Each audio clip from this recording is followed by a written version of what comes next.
Bom dia, bom dia, bom dia, rapaziada do uniforme.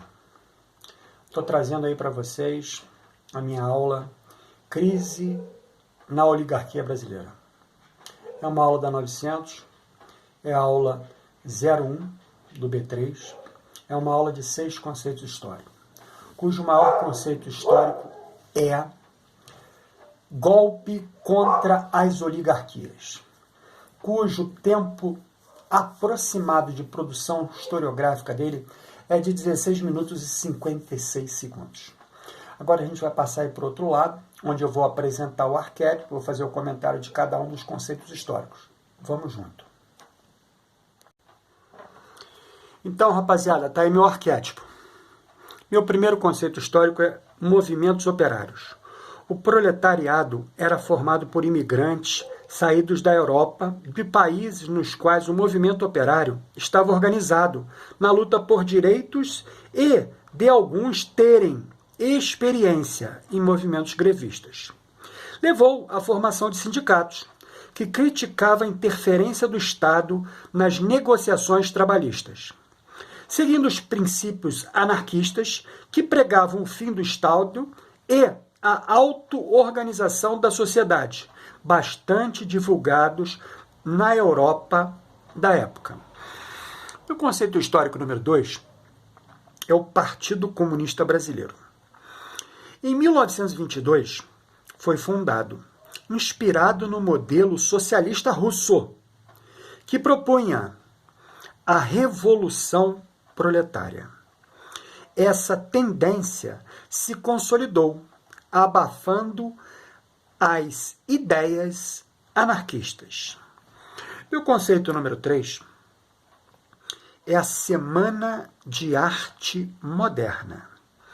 Em fevereiro de 1922, realizou-se no Teatro Municipal de São Paulo, baseado na informação dos valores nacionais e da cultura popular. Essa exposição reuniu artistas e obras de música, pintura, escultura.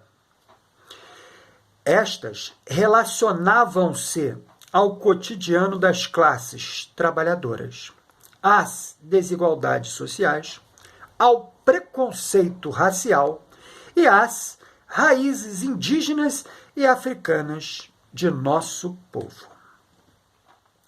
Meu conceito número 4 dessa aula é o tenentismo. Final da década de 1920, manifestações de oposição que se articulou dentro do Exército por jovens militares contra a política elitista do café com leite. A primeira manifestação ocorreu em julho de 1922, no Rio de Janeiro. Descontentes com o pouco prestígio que o Exército tinha no cenário político e revoltados contra a prisão do Marechal Hermes da Fonseca, que fizera críticas ao presidente Epitácio Pessoa. Alguns oficiais tomaram o Forte de Copacabana. Diante da repressão do governo, a maioria se rendeu. Somente 17 marcharam contra as tropas oficiais e tiveram a adesão do civil Otávio Correia. Esse grupo tornou-se conhecido como os 18 do Forte. Meu conceito número 5 é a coluna Prestes. Em 1924, militares chefiados por Isidoro Dias Lopes, Miguel Costa, Eduardo Gomes e Juarez Távora organizaram um movimento com diversas reivindicações. Porém, com o ataque do governo, se retiraram para o interior, unindo-se aos gaúchos, liderados pelo capitão Luiz Carlos Prestes, em Foz do Iguaçu.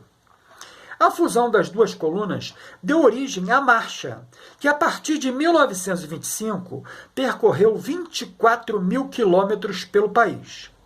chegando a contar com aproximadamente 1.500 homens, que criticavam o autoritarismo e a ausência de políticas sociais. No entanto, foi desmobilizada em 1926 e seus líderes se refugiaram na Bolívia. Meu conceito número 6, o último conceito da aula, é o golpe contra as oligarquias. Vocês notem que todos os conceitos anteriores estão diretamente ligados entre si e acabam por proporcionar, vamos dizer assim, um final. Esse final, nós da história vamos chamar de golpe contra as oligarquias. No final do governo de Washington Luiz, contrariando a política do café com leite, indicou outro paulista, Júlio Prestes, para sucedê-lo. O governo de Minas Gerais articulou uma oposição por representantes de oligarquias regionais. Getúlio Vargas, governador do Rio Grande do Sul, para presidente, e João Pessoa, governador da Paraíba, para vice.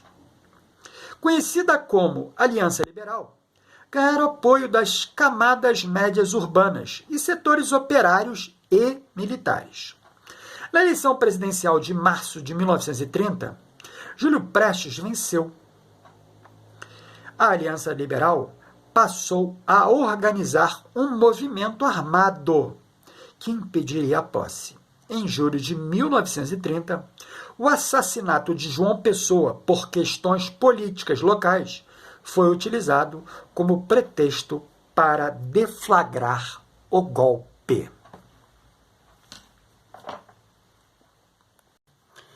E assim, rapaziada da 900, eu termino meu comentário sobre a aula Crise na Oligarquia Brasileira. E agora a gente passa aí do outro lado, em sala de aula, para a produção historiográfica desse conceito histórico, que é exatamente onde nós vamos autonomamente apreender o conhecimento e assim ajudar cada um de nós a repensar essa história. Bom estudo para vocês, boa escrita nesse momento e nos vemos na próxima.